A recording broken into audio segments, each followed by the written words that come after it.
Assalamualaikum warahmatullahi wabarakatuh. Perkenalkan, nama saya Yuni Nurhasana, NIM 200305001, mata kuliah Analisis Kesalahan Berbahasa Indonesia kelompok 2. Di sini kami akan menjelaskan jenis-jenis kesalahan berbahasa. Kesalahan adalah penyimpangan yang bersifat sistematis yang dilakukan si terdidik ketika ia menggunakan bahasa. Kesalahan bahasa itu banyak jenisnya, namun tidak semua dapat dikategorikan pada kesalahan yang berhubungan dengan kompetensi. Jenis-jenis kesalahan berbahasa yang dibahas dalam kesalahan berbahasa yaitu ada beberapa jenis, di antaranya jenis kesalahan berbahasa yang pertama yaitu acuan. Kesalahan acuan berkaitan dengan realisasi benda, proses atau peristiwa yang tidak sesuai dengan acuan yang dikehendaki si pembicara atau penulis.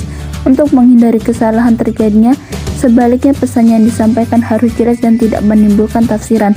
Contohnya, pergi ke pasar, belilah bawang, yang dibawa pulang bawang merah dan bawang putih. Kita tidak dapat menyalahkan si anak yang pergi ke pasar, karena memang apa yang didengarnya benar, bawang. Dikhususkan harus beli bawang merah, barulah kita menyalahkan anak tersebut. B. Kesalahan register. Kesalahan register adalah kesalahan yang dibuat berhubungan dengan bidang pekerjaan seseorang. Misalnya, kata operasi untuk bidang kedokteran, hal ini artinya dilakukan pembedahan terhadap tubuh manusia. Tetapi dalam bidang militer, kata operasi biasanya digunakan untuk penumpasan musuh, narkoba, dan lain-lain. Jadi satu kata akan tetapi mempunyai makna yang berbeda sesuai dengan bidang pekerjaan seseorang. Perkenalkan, nama saya Firawati Misiali, NIM 2305015.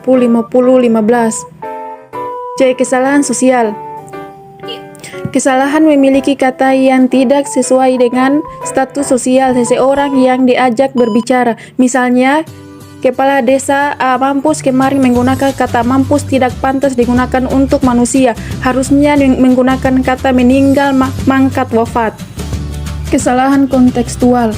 Jenis kesalahan yang disebabkan oleh tafsiran yang keliru terhadap kalimat atau wacana yang kita baca. Misalnya, anak Dr. Ahmad Ali sakit. Memperhatikan kalimat ini tidak akan salah tafsir karena dari kalimat ini timbul beberapa tafsiran kalimat yang bermacam-macam, yaitu anak Dr. Ahmad yang bernama Ali yang sakit, dan bisa juga tafsiran lain yang timbul dari kalimat tersebut.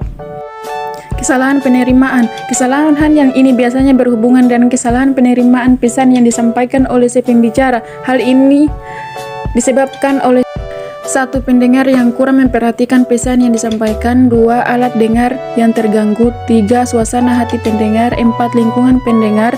5. Ujaran yang disampaikan tidak jelas. 6. Antara pembicara dengan pendengar tidak saling mengerti maksud yang disampaikan. 7. Terlalu banyak pesan yang disampaikan.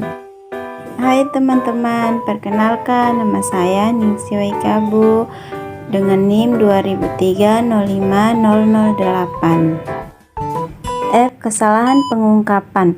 Pembicaraan atau penulis salah mengungkapkan atau menyampaikan apa yang dirasakan, diinginkannya, dipikirkannya. Contohnya, mereka melakukan peninjauan on the spot, padahal yang dimaksud yaitu on the spot. G. Kesalahan perorangan. Kesalahan yang dibuat oleh individu atau perorangan di antara kawan-kawannya sekelas. Contohnya, di dalam kelas semua menulis huruf kapital di awal kalimat dan hanya seorang yang tidak. H. Kesalahan kelompok. Kesalahan yang dibuat oleh kelompok dan klasikal. Contohnya, kesalahan yang dilakukan oleh sekelompok orang dalam satu kelas. I. Kesalahan transfer. Kesalahan ini terjadi apabila bahasa pertama diterapkan pada bahasa kedua.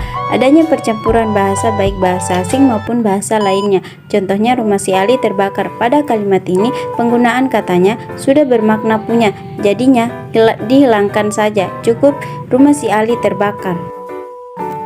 J. Kesalahan menganalogi. Sejenis kesalahan pada si terdidik yang menguasai suatu bentuk bahasa yang dipelajari, lalu menerapkannya dalam konteks, padahal bentuk itu tidak dapat diterapkan. Contoh, taubat dalam bahasa Arab seharusnya dalam bahasa Indonesia tobat. K. Kesalahan guru. Kesalahan yang dilakukan oleh guru di dalam kelas. L. Kesalahan lokal. kesalahan yang tidak menghambat komunikasi yang pesannya diungkapkan dalam sebuah kalimat. Yang terakhir yaitu kesalahan global. Kesalahan karena efek makna seluruh kalimat yang menimbulkan berbagai tafsiran.